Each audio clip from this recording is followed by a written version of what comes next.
जय जय गणेश देवा। आता बघूया वैशाख कृष्ण चतुर्थीचं महात्म्य। वसिष्ठ गुरु दशरथ राजाला वैशाख कृष्ण चतुर्थीबद्दल सांगतात। एकदा अगस्त्य मुनी समुद्र शोषणात रत होते, पण त्यांना ते जमेना म्हणून ते ब्रह्मदेवाला शरण गेले। तेव्हा ब्रह्मदेवाने त्यांना वैशाखी संकष्टीचे व्रत सांगितले। राजा दशरथाने विचारले, मुनिवर, अगस्त्यांसारख्या महामुनींना याची कशी विस्मृती झाली? ते व्रतहीन कसे झाले? तेव्हा वसिष्ठांनी संक्षेपाने असे सांगितले की अगस्त्य मुनी अति दारुण निश्चययुक्त होते। त्यांच्यासारखे ब्राह्मण तपस्वी या जगात कोणी नव्हते।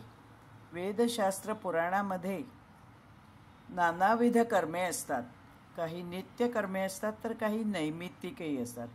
ही विविध कर्मे शास्त्रसंमत आहेत। अगस्त्य नित्य कर्म आचरित असत, ते तपाला खूप महत्त्व देत असत। स्वतः तपोधन आहे ह्या गर्वात संकष्टी व्रत करीत नसत। वेदातही वर्णिलेले सर्व सिद्धिकर असे गणेश भक्त आहेत। गणेशाचं भजन आहे, तरीही संस्कारहीन लोक गणेशाला भजत नाहीत। अगस्त्य हा महान तेजस्वी, परंतु एकदा समुद्र शोषण करत असताना अपयशी झाले। तेव्हा ब्रह्मदेवांनी त्यांना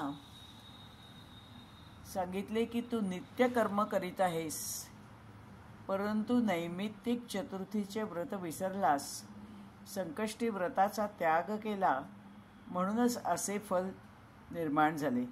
तरी हे वैशाख संकष्टीचे व्रत श्रद्धेने करावे, जेणेकरून तू पूर्णयोगी व गणपत्य होशील।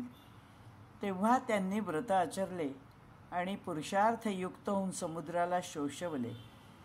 तेव्हापासून अचल गणेश भक्त झाले। दुसरी एक कथा अशी येते की अवंती नगरामध्ये एक वैश्य राहत होता। पापी आणि दुराचारी होता। त्याने स्वतःच्या मातेचा वध केला, द्रव्यलोभाने पित्यालाही मारले, गुरुद्रोह केला, ब्रह्महत्या केली। लोकांनी हे सर्व काही राजाला सांगितले। तत्क्षणी राजाने त्याला हद्दपार केले। तेव्हा तो वनात गुहेत राहू लागला। पांथस्तांना मारून लुटून संपन्न झाला। दुसरे चोरही त्याचा आश्रय घेत, त्यांचाच तो राजा झाला। परस्त्रीचा भोग घेत असे। हे राजाला कळले। तेव्हा राजाने त्वरित सैन्य पाठवून त्याला पकडले। इतर चोरांनाही पकडले आणि मारले, पण ह्याला बंदिवासामध्ये टाकले। एकदा कृष्ण वैशाख चतुर्थीला त्याला काहीही खायला मिळाले नाही। नित्य मार खाऊन तो जर्जर झालेला होता। चंद्रोदय समयी राजाच्या सैनिकांना त्याची दया आली आणि त्यांनी त्याला थोडे खायला दिले, पण पंचमीला मात्र तो मृत पावला आणि स्वानंद नगरात गणेश सायुज्य झाला। ऐसे हे वैशाख कृष्ण चतुर्थीचे व्रत जो कोणी वाचेल, ऐकेल, सांगेल, त्याला परमपदाची प्राप्ती होईल। जय जय गणेश देवा, जय जय गणेश देवा, जय जय गणेश देवा। धन्यवाद।